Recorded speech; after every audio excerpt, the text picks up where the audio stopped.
नमस्कार विद्यार्थी मित्रांनो, LLB 3 इयर्स CET 2024चे नवीन अपडेट आलेली आहे। जी अशी अपडेट आहे की हॉल तिकीट हे तुमचे आता डाउनलोड करू शकता। कशा पद्धतीने हॉल तिकीट डाउनलोड करायचे आहे त्याची आपण स्टेप बाय स्टेप इन्फॉर्मेशन आपण या व्हिडिओमध्ये बघणार आहोत।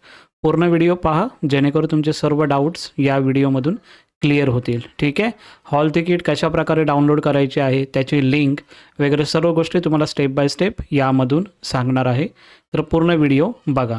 ठीक आहे, आपण नॉर्मल CETची वेबसाईट ओपन केलेली आहे। ठीक आहे, CETच्या वेबसाईटवर आल्याच्यानंतर तुम्हाला ऑनलाईन रजिस्ट्रेशन जे आहे कॅन्डिडेट रजिस्ट्रेशन त्याच्यावरती क्लिक करायचे आहे।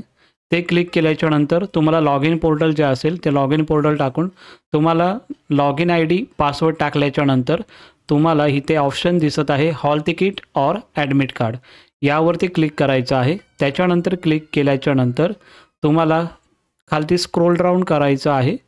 ते केल्याच्यानंतर इथे दिसते आपल्याला Maharashtra LLB 3 years CET 2024 get hall ticket, यावरती क्लिक केल्याच्यानंतर तुम्हाला इथे डाउनलोड ॲडमिट कार्ड हे असं ऑप्शन येणार आहे इथे।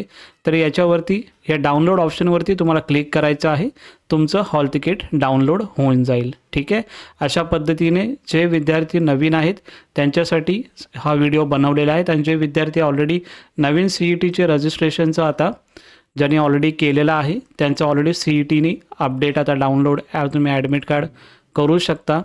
तर ज्या विद्यार्थ्यांची एक्झामिनेशनचं डेट किती आहे ते पण आलं असेल त्याच्यावरती, तर नीट बघा कधी तुमचं एक्झाम आहे वगैरे प्रॉपर वगैरे सर्व गोष्टी त्यामध्ये एकदा बघा तुम्ही, आणि त्यानुसार हॉल तिकीट तुमचं डाउनलोड करा।